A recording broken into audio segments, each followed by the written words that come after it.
గారికి bumper offer ఇస్తున్నా. నా భూములు ఎక్కడనే చూపెడతా, నీకు దండం పెడతా, నాకు కూడా ఎరకలేదు. మరి ఈ కంపెనీ నాదే అంటాడు, ఆ కంపెనీ నాదే అంటాడు, ఈ బిల్డింగ్ నాదే అంటాడు, ఆ బిల్డింగ్ నాదే అంటాడు. 2 ఏళ్ళకెళ్ళి జల్లడబడుతుండు. యాడా ఏమేమున్నాయి తీయాలి, తవ్వుండ్రి, తీయండ్రి, వీని జైల్లో నూకుర్రి. యాదికుందా పోయిన దీపావళి? రేపు దీపావళి కదా, పోయిన దీపావళికి ఒక ఆయన ఉన్నాడు మంత్రి, బాంబులేటి అన్నాడు. బాంబులు వెళ్తావా అన్నాడు. మరి ఆ దీపావళి వీకింది, ఈ దీపావళి వచ్చింది. ఈ దీపావళికి వాళ్ళ ఇళ్ళనే బాంబులు వెళ్ళినాయి. చూసిరు కదా మీరు నిన్న. వాళ్ళ పంచాయతీలు పంచుకునుడు, గుద్దుకునుడు, టెండర్ ఆయన కావన్నట, ఈమె కావన్నట, ఆయన గుంజుకుండట, ఈయన గుంజుకుండట, తుపాకులు పెట్టుడట. మనం ఉన్నప్పుడేమో పారిశ్రామికవేత్తలకు గొడుగులు పట్టి, ఛత్రీలు పట్టి వాళ్ళని తీసుకుపోయినాం. ఇలా వీళ్ళేమో తుపాకులు పెడతాను. తేడా ఏంటంటే ఒక గది అంటే ఒక ప్రభుత్వము చేయాల్సిన పని చేయకుండా ఈ గలీజ్ దందలల్లో మంచిరేవుల పంచాయతీ నడుస్తుంది. అది కూడా మీకు ఎరికే చూస్తాను. మీరు మంచిరేవులలో వేణుగోపాల స్వామి గుడి ఉందట, ఆ గుడి కాడేదో భూమి ఉందట, ఆ భూములలో లేదో లొల్లి, కొండల రెడ్డి వర్సెస్ కొండ సురేఖ. ఇక 2 కొండలు కొట్టుకొని మధ్యలో బాధితులు మీరు. ఎందుకు చెప్తున్నా ఇదంతా అంటే అస్సలు పని చేస్తలేరు. మహిళలకు 2,500 ఎప్పుడు ఇవ్వాలి తెలియదు, రైతులకు రైతు బంధు వేయాలన్నా వద్దా తెలియదు, బోనస్ ఇవ్వాలన్నా తెలియదు, ఓ పరిశ్రమ తేవాలన్నా పరిశ్రమ తెచ్చుడు ఎక్కడిది, ఉన్న పరిశ్రమలే వీక్తుంటాయి. కాబట్టి అదొక లొల్లి. అంటే ఇంత అధ్వాన్నపు పరిస్థితుల్లో రాష్ట్రం ఉంది కాబట్టే ఇవాళ రాష్ట్రాన్ని నడిపే తెలివితేటలు వీళ్ళకి లేవు కాబట్టే మొత్తం అంతా కూడా అతలాకుతలం అయిపోయి ఉన్నది. ఆటో డ్రైవర్లు కోపంగా ఉన్నారు. ఒక ఆటో డ్రైవర్లే కాదు, బస్సు డ్రైవర్లు కోపంగానే ఉన్నారు. ఆఖరికి పారిశ్రామికవేత్తలు కోపంగా ఉన్నారు.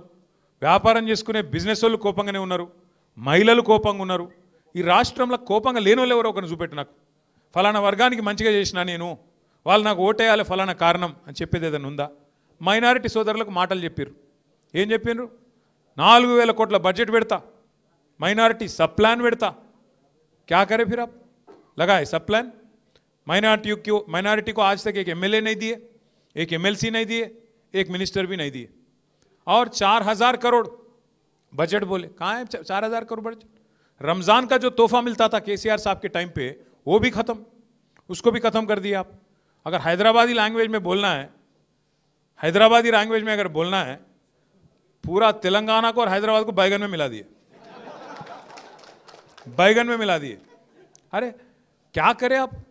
డెవలప్మెంట్ చేస్తా. ఏం డెవలప్మెంట్ చేసినావు 2 నెలల్లో? ఏడ చేసినావు చూపెట్టుపా. మనం గట్టి ఒక్కటి మాత్రం చేస్తుండు పోయి, మంచిగా కరెక్ట్ చేస్తుండు, జేబుల కత్తెర పెట్టుకొని తిరుగుతుండు. యాడ మనం కట్టిన ఫ్లైఓవర్ కనబడితే నేను కట్ చేస్తాను. కొత్తది కట్టరా, అదొకటి నీ ముఖం ఉంటే. 42 కట్టినాం మేము, 9 ఏళ్ళలో 42 కట్టినాం. కరోనా టైంలో భారతదేశం అంతా కార్మికులు పారిపోయినారు, యాదుకుందా? అందరు పాపం తోవ పట్టుకొని నడుచుకుంటూ పోయినారు 100 కిలోమీటర్లు. ఒక్క హైదరాబాద్లోనే 42 కొత్త రోడ్లు కార్మికులను పట్టుకొని రిక్వెస్ట్ చేసి కరోనా టైంలో 42 కొత్త రోడ్లు వేసినాం. మీరు మళ్ళీ ఇళ్ళకి వెళ్ళి బయటకు వచ్చే వరకు కొత్త రోడ్లు చూపెట్టింది తెలంగాణ ప్రభుత్వం. ఒక కమిట్మెంట్ ఉంటే గట్ల పని చేస్తారు. నువ్వేం చేస్తున్నావు?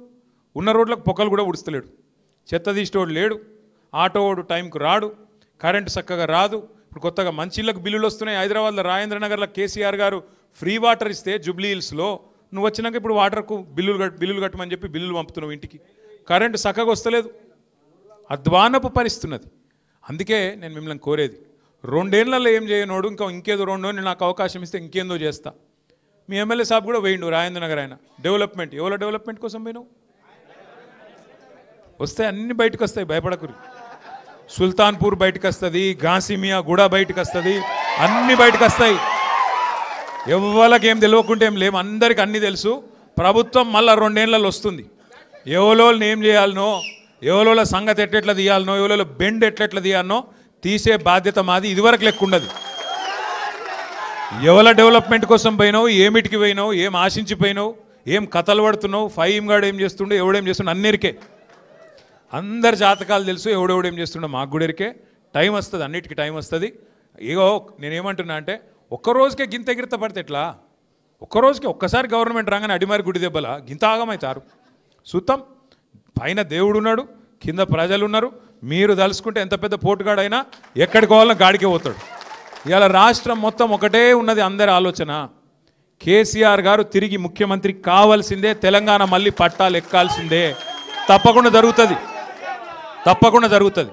మా ఎల్లన్న లాంటి పెద్ద మనుషులు, అంజుబాబు లాంటి యువకులు, అట్లాగే మా పల్లవి లాంటి ఆడబిడ్డ, మా తమ్ముడు, మా షఫీ గారి నాయకత్వంలో చాందు, మహమూదు ఇంకా 100 మంది మైనారిటీ పిల్లలు ఒక్కరిద్దరు కాదు, రాష్ట్ర వ్యాప్తంగా ఇవాళ కులాలకు మతాలకు అతీతంగా అందరూ కోరుకుంటున్నది ఒకే ఒక్క ఆలోచన, కేసీఆర్ గారు తిరిగి ముఖ్యమంత్రి కావాలి. మరి కేసీఆర్ తిరిగి ముఖ్యమంత్రి కావాలంటే ఏం చేయాలి? ఒకటే మీరు చేయాల్సిన పని, జూబ్లీ హిల్స్లో ఇవాళ మంచి మోకా దొరికింది. ధోకా చేసిన కాంగ్రెస్కు మరి మంచి మోకా దొరికింది మనకు దెబ్బ కొట్టేందుకు. మీకు కూడా అందరికి ఇక్కడ వచ్చిన వాళ్ళందరికీ జూబ్లీ హిల్స్ వాళ్ళకి ఎట్లాగో ఓట్లు ఉంటాయి. అక్కడ జూబ్లీ హిల్స్ కానోళ్లకు చుట్టాలు ఉంటారు, మీకు అక్కడ దోస్తులు ఉంటారు, క్లాస్మేట్స్ ఉంటారు. దయచేసి ఇడిచిపెట్టకండి.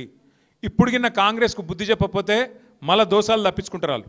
అంటే మీ రాజేంద్ర నగర్ ఎలక్షన్ కూడా బరాబర్ వస్తుంది, తొందరపడకూరు, జల్దీ వస్తుంది, పక్కా వస్తుంది, పక్కా వస్తుంది, అనుమానం లేదు. ఇడిచిపెట్టాం, మళ్ళీ సుప్రీంకోర్టు కోతాం.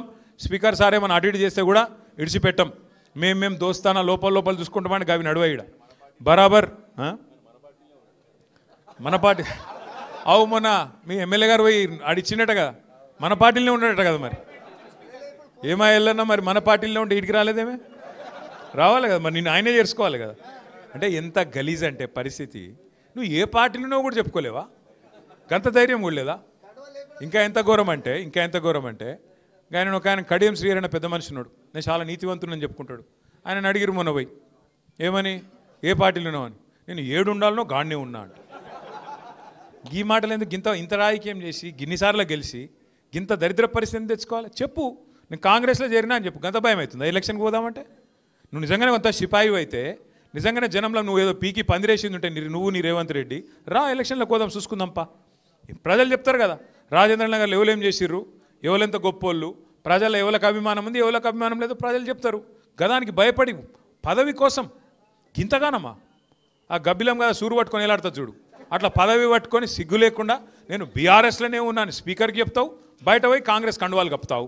గిదేనా నీతి, గిదేనా రాజకీయం? చూస్తలేరా రాజేంద్ర నగర్లో అందరూ? అందుకే నేను అంటున్నా, ఎవరు డెవలప్మెంట్ కోసం పోయినో తెలుసు, కానీ మొదలు దెబ్బ ఇప్పుడు కొట్టే అవకాశం మీకు జూబ్లీ హిల్స్ వచ్చింది. రెండో దెబ్బ రాజేంద్ర నగర్లో కొడతామా, ఖైరతాబాద్లో కొడతామా, కొడదాం. మొదలు దెబ్బ జూబ్లీ హిల్స్లో కొట్టాలి.